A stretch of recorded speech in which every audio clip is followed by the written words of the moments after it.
Hello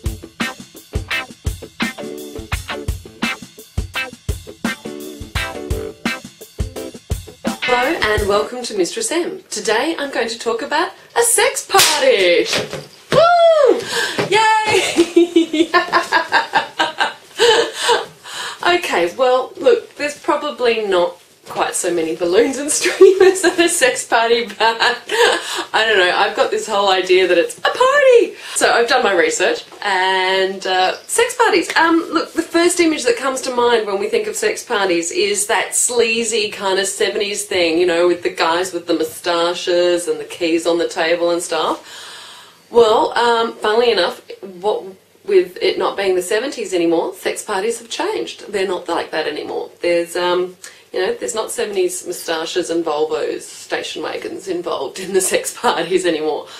I'm not sure how Volvos and station wagons come into them, but in my head they do. But they have changed, and they've changed for the better.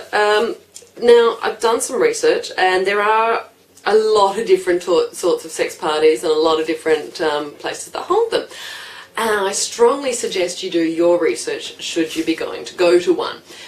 As Groucho Marx once famously said, I wouldn't want to belong to any club that would have me as a member. And you kind of got to think about that when you think about the sex parties, because if they're going to just let anyone in, then they'd let anyone in. And is that the sort of sex party you want to go to? So you kind of need to check out whether they check you out, and if they don't, they're not checking anyone out, they're just taking everyone's money and go in there and have sex. And that's not really a party, that's kind of just, ew. Now, and this is happening not only in the hetero scene, there's also the gay scene. Sauna's becoming less prevalent, and the sex party becoming more prevalent, and there are, again, various different ones with various different entry levels of looks and types and so on and so forth. So, and it seems to be a good, healthy option for some people to go to, rather than just heading off to the sauna or to Orma Park. You know who you are. Not that there's anything wrong with Orma Park. It's I know some people who've met lovely people in Orma Park. But at the sex party, you're in a controlled situation. And there are some safety nets there with the hosts, if it's the right sort, with the host looking after you and so on and so forth. There should always be, and you should make sure that they provide plenty of condoms and lube and all that sort of thing, and find out what the safety issues are. Because if they don't run the night the right way, and they don't make it safe for the girls, for the hetero ones, then the girls aren't going to feel safe, and the girls aren't going to go. So it'll just be a bunch of you guys hanging around holding your dicks. Probably not the sort of sex party you were hoping for. For the gay guys, not so much of a problem, I'm sure. You can hold each other's. See? Much more fun. Now, if they don't have strict policies about drugs or intoxication and so on and so forth, again, same thing. It's not safe, it's not a safe party, it's not run well, you don't want to go there. Because people won't feel safe. Nice people aren't going to go. Nice people probably don't go to sex parties, I don't know.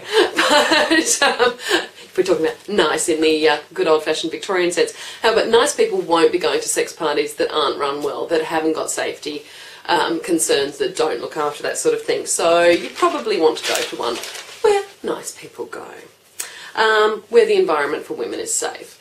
For women, I shouldn't need to explain any of this to you. You should know that you need to go to somewhere that's well run, well organised and safe. And if it's not safe, don't go. Just in case you're not understanding what I'm going to say here.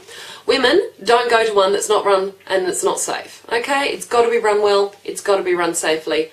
Otherwise, you shouldn't be there. Things could go haywire.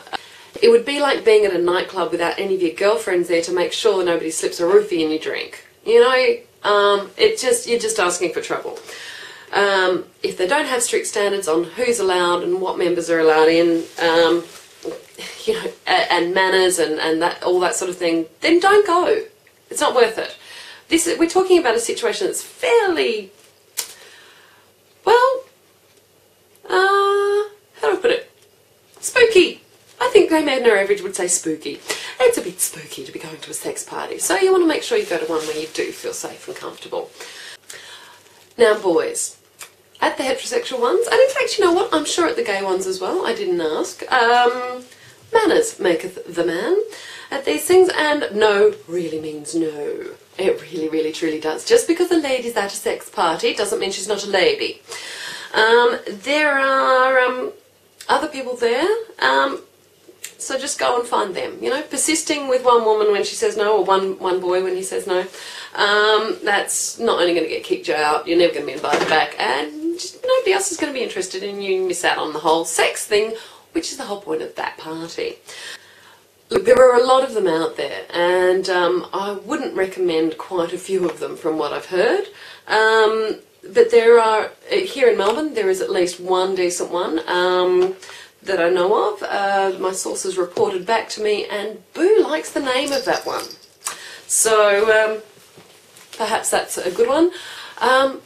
Check them out, start checking on the adult dating sites. There'll be events and things listed. And just, yeah, make sure that you check that these people are looking after you when you get there, and that they vet heavily and they have everyone's details, so that if anything does go wrong or gets a bit weird, there's recourse to safety.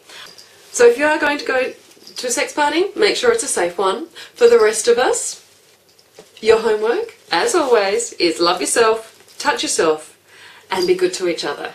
Sex party!